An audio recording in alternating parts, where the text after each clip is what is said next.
ಮಂಥರೆಯಿಂದ ಪ್ರಚೋದಿತಳಾದಂತಹ ಕೈಕೆ ಇಟ್ಟ ಮುಹೂರ್ತದಲ್ಲಿ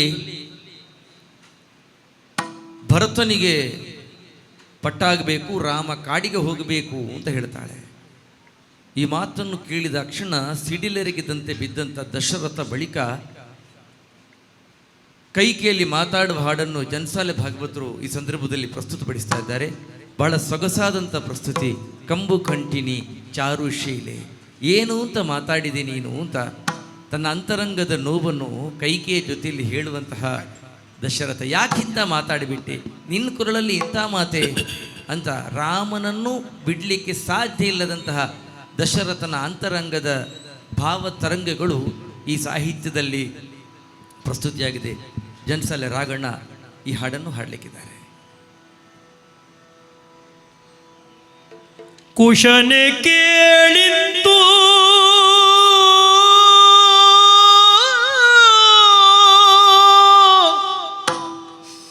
ಮನುಜರು ನೆನೆದುದೊಂದು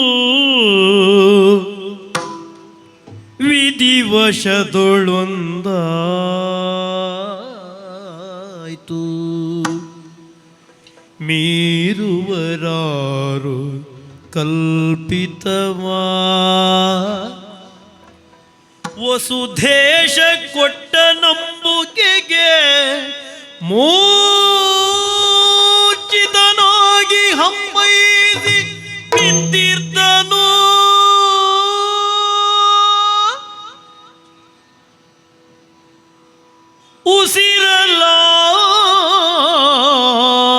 ಉಸಿರಲಾರದೆ 3 ಗಳಿಗೆ ಪರ್ಯಂತ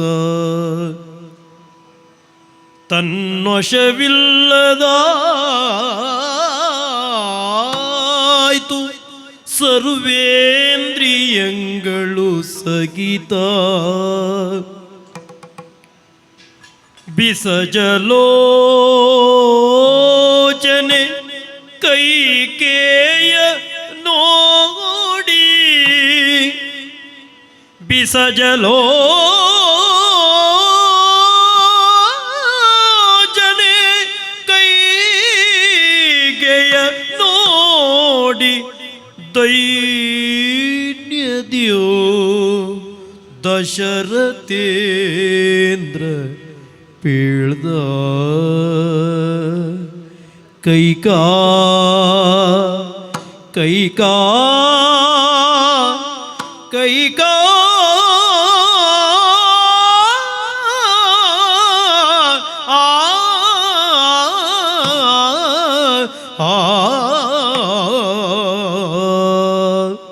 ಕಂಬು ಕಂಠಿನಿ ಚಾರುಶೀಲೆ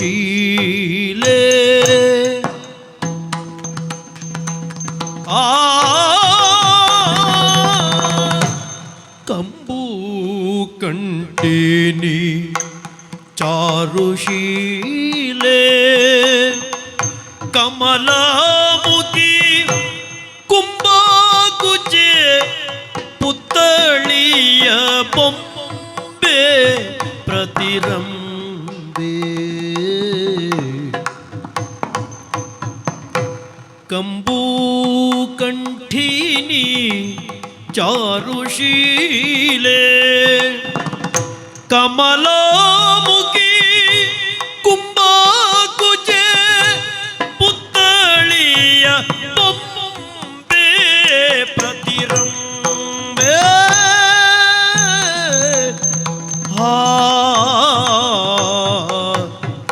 ಮಕ್ಕಳಿಲ್ಲದೆ ಬಹಳ ಕಾಲ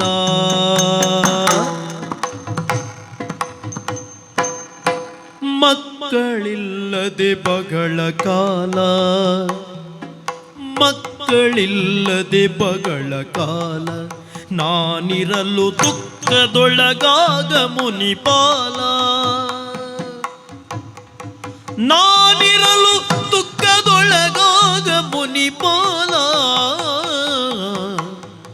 ಬಂದೆನಗೆ ಅಕ್ಕರಿಂದುಪದೇಶ ಇತ್ತುದಿತು ಮೂಲ. ಬಂದೆನಗೆ ಅಕ್ಕರಿ ಇತ್ತುದಿತು ಮೂಲ ಇತ್ತುದಿತು ಮೂಲ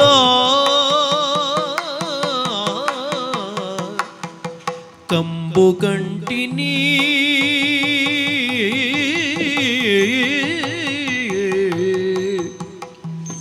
ಕಂಬು ಗಂಟಿನಿ ಚಾರುಶೀಲೆ ಕಮಲಮುಖಿ ಕುಂಭಗುಜಿ ಪುತ್ತಳಿಯ ಬೊಂಬೆ ಪ್ರತಿರಂಬೆ